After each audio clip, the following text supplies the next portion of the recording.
ஆன்மீக ரீதியாக தை மாதம் அப்படிங்கிறது 2 விசேஷங்களுக்கு உரிய மாதமாக இருக்கும். ஒன்று பொங்கல் பண்டிகை, இன்னொன்று தைப்பூச திருநாள். இந்த தைப்பூச திருநாள் அப்படிங்கிறது ஆன்மீக வழிபாட்டுக்கு உகந்த நாளாக கருதப்படுது.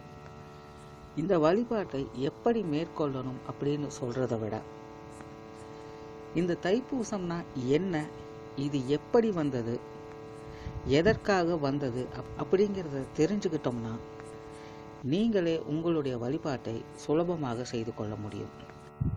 அதை பற்றி தான் இந்த பதிவில் நாம் பார்க்க போகிறோம். வணக்கம், இது உங்கள் சிவசக்தி ஜோதிடம்.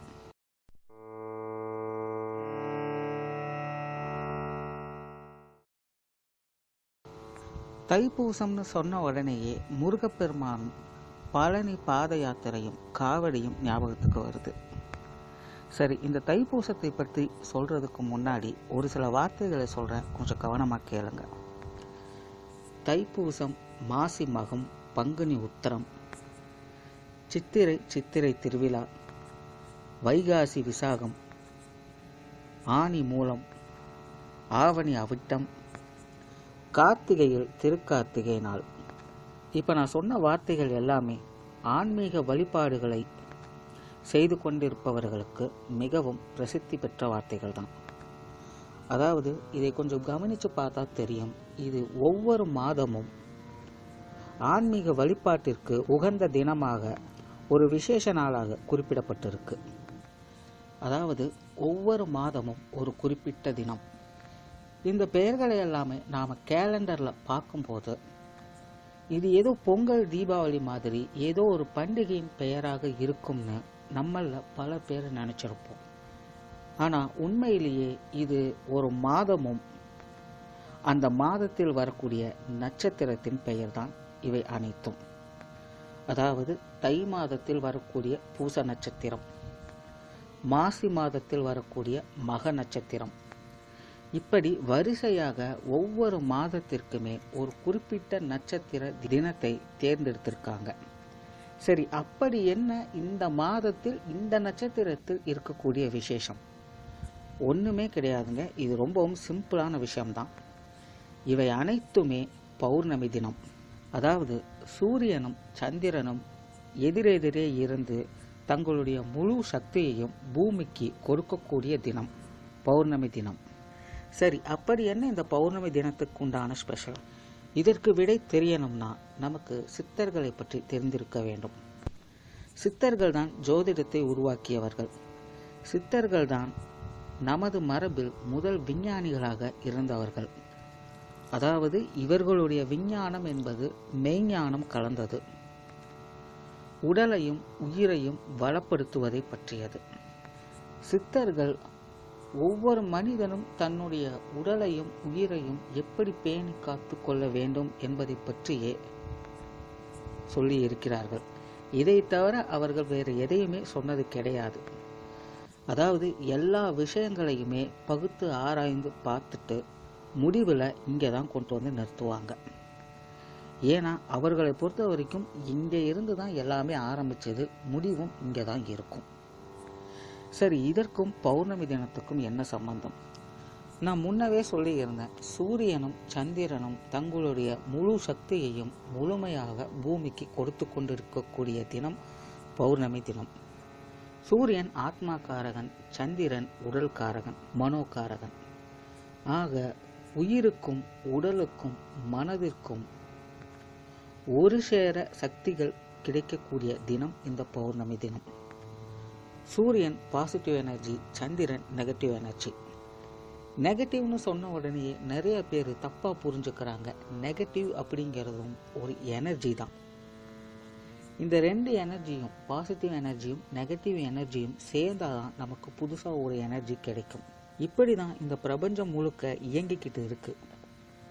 அதாவது பாசிட்டிவ் எனர்ஜியும் நெகட்டிவ் எனர்ஜியும் சரிசமமாக இருந்து பிரபஞ்சத்தை இயக்கிக்கிட்டு இருக்கு. ஒரு செல் உயிர் பெறுறதுக்கு கூட புரோட்டானும் எலக்ட்ரானும் ஒரு குறிப்பிட்ட அளவில் தங்களுடைய சக்திகளை செலுத்தி நியூட்ரானை நியூட்ரலைஸ் பண்ணினா மட்டும்தான் அந்த செல் உயிர் பெற முடியும். இந்த சக்தி நிலைகளில் குறைபாடுகள் ஏற்பட்டால் அந்த செல் இறந்துவிடும். இதுதான் உயிரின் தத்துவம். இது நவீன அறிவியல் கண்டுபிடித்தது. நம்முடைய சித்தர்களும் இதை தங்களுடைய மெய்ஞானத்தின் மூலமாக முதலையே தெரிந்து கொண்ட விஷயம்தான் இது. ஆக மனிதருக்கு சக்தியை எப்படி பெற வேண்டும் அப்படிங்கிறது அவங்களுக்கு மிகவும் தெளிவாக தெரிந்திருக்கிறது. அதனால தான் பூமியில இயற்கையாகவே சூரியனின் சக்தியையும் சந்திரனின் சக்தியையும் கிடைக்கக்கூடிய அந்த தினத்தை தங்களுடைய ஆத்ம பயிற்சிக்காக, ஆன்மீக பயிற்சிக்காக பயன்படுத்திக்கிட்டாங்க. இதை அவர்களுடைய சீடர்களுக்கும் சொல்லிக் கொடுத்து பௌர்ணமி வழிபாடு அப்படிங்கிறது வழியா தொடர்ந்துட்டு இருந்த விஷயம்தான். இந்த வழிபாட்டு முறையை போக போக மக்களுக்கும் தெரியப்படுத்தி அவர்களும் இதில் பயனடைய வேண்டும் அப்படிங்கிறதுக்காக இந்த தினங்களை வழிபாட்டு தினங்களாக குறிப்பிட்டிருந்தாங்க. அதையத்தான் இன்னைக்கு நாம வழிபாட்டு தினங்களாக நாம கொண்டாடிக்கிட்டு இருக்கோம். இதுல இன்னும் சில விஷயங்கள் இருக்கு. அதாவது வருடத்துக்கு 12 மாதங்கள், ஆனால் 8 மாதங்கள் மட்டும்தான் இந்த பௌர்ணமி தினத்தை பற்றி சிறப்பாக சொல்லப்பட்டிருக்கு. 4 மாதங்கள் சொல்லப்படவில்லை. ஆடி மாதம், புரட்டாசி மாதம், ஐப்பசி மாதம், மார்கழி மாதம். பொதுவாகவே இந்த மாதங்களில் எந்த ஒரு விசேஷங்களையும் செய்ய மாட்டாங்க. அதற்கான காரணம், அந்த மாதங்களில் சீதோஷ்ண நிலை அப்படிங்கிறது சம அளவில் இருக்காது. அதாவது காற்று, மழை, குளிர், பனி அப்படின்னு சீதோஷ்ண நிலை தன்னுடைய தட்பவெப்ப நிலையை மாற்றி அமைத்துவிடும்.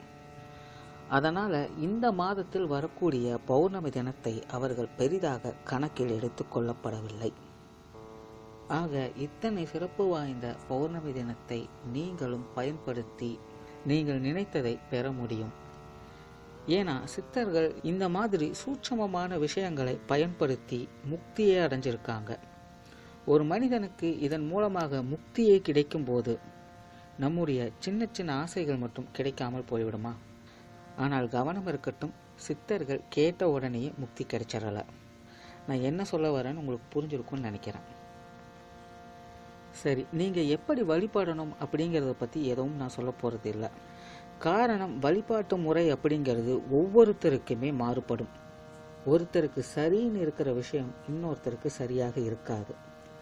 அதனால் உங்களுக்கு எப்படி பிடிச்சிருக்கோ அப்படியே நீங்கள் செய்து கொள்ளலாம்.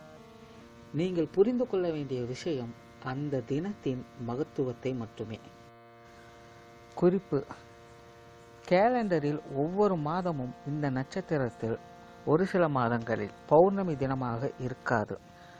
சதுர்தசி, பௌர்ணமி, பிரதமை இந்த 3 திதிகளில் ஏதாவது ஒரு திதிகளாக இருக்கும். அதாவது பௌர்ணமிக்கு ஒரு தினம் முன்னதாகவோ அல்லது அடுத்ததாகவோ இருக்கும்.